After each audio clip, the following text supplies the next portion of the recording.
Olá, minhas amigas, cara nuevo. Welcome back to Careena's Adventures, where I help you write fiction that's not only engaging and exciting, but also uplifts your readers. So today we are going to be talking about a key aspect of how your story will uplift the people that read it, and that is your story's theme, how to find it and how to build it. So let's get going.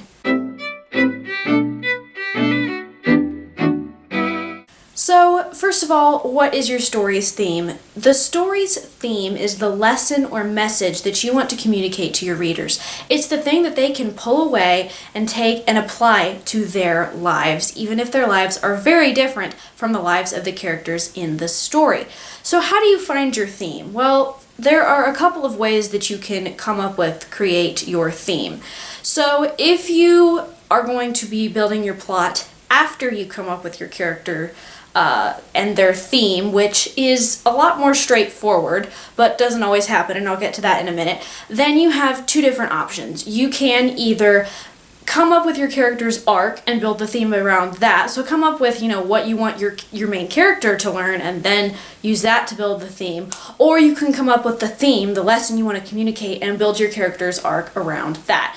Pretty similar, but some subtle differences. Now, you'd still do both of those steps if you came up with a plot and then needed to have a character arc because you had a really cool plot but didn't have a character arc. That is a lot harder to do. I speak from experience that it's a lot easier to come up with a character's arc and then come up with a cool plot than to come up with a cool plot and then try to put a theme and a character arc into that. It can be done, but it is something to think about, and sometimes you can't help it if you just come up with a cool plot idea, but you kind of need to figure out a character arc to go with it. It happens sometimes.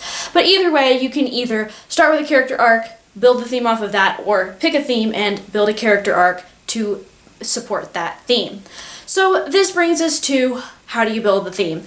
The first way, I've already mentioned it and talked about it, it's communicate it through the character's arc. Show your readers an internal conflict, a problem that the main character has, and how, in the end, they learn something. They learn about God. They use a biblical concept or, values or scripture, something that they learn about the scriptures or about God, and they use that truth to overcome their internal conflict, to rise the occasion, and to ultimately discover the truth about what has been causing them so much fear in their lives. And if you would like a more detailed breakdown of the character arc, I did talk about that in last week's video, if you want to go check that out. So, yeah. I talked about that in last week's video with a little bit more of a detailed breakdown on how to build your character arc, because ultimately your character arc is the heart and the main driver of your story, the main thing that keeps people engaged. So you can also communicate your theme through the side characters' arcs. Yes, your side characters have arcs, and I talked a little bit about that briefly in my series on the 3 acts of the stories, which I will also put up in the cards for you and down in the description. I didn't mention it too much, but your side characters will have arcs. Like I talked about in that video series, they may develop at different rates and kind of conclude at different times than your main character, but you can tastefully have your side characters' arcs kind of add something to the theme of what your main character is learning, and it might be slightly different, and your side characters could have a quite different internal conflict than your main character, but it will still be something that's adding to what the reader can take away from the story and use in their own lives and their own relationship and walk with God. So you can communicate your message through characters, but you can also communicate your message through parallelism. Now, this isn't just for if you write allegories. Obviously, some of you are probably thinking, oh yes, I use parallelism all the time. That's a hard word to say, by the way. I write allegories, so they're full of parallelism, and if you don't know what an allegory is, stay tuned, because that's going to be the next video on this channel. We're going to talk about what an allegory is, and yes, I actually did write some in some of my earlier days. It was a lot of fun.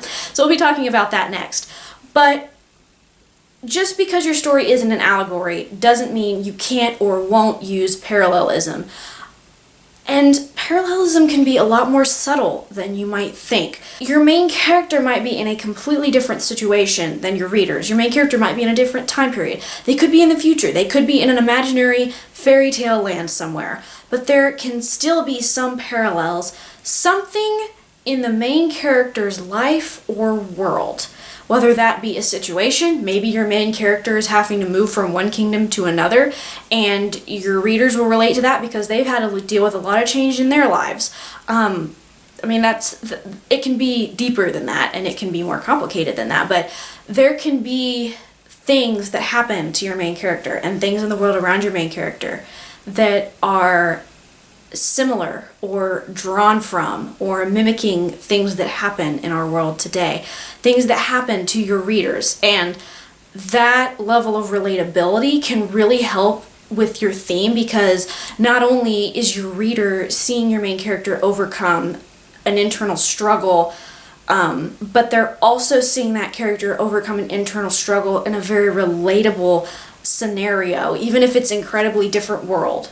Something about that world and something about their situation resonates with the reader and is like, wow, they're dealing with not only a similar struggle, but they're also dealing with it in a similar setup and scenario. So that is really an awesome tool, and you can also use parallelism in an allegorical sense, but like I said, that'll be more what we're talking about in the next video, so stay tuned, make sure to subscribe, and hit the bell notification so you can see when that next video comes out. I hope that you have found this video helpful. Building your story's theme is crucial to creating a story that will engage and uplift your readers. So that's all for today. Adios mis amigas y Dios te bendiga. Have a blessed day and happy writing. Get out there and write the story that God called you to write. I will see you next time. Bye-bye.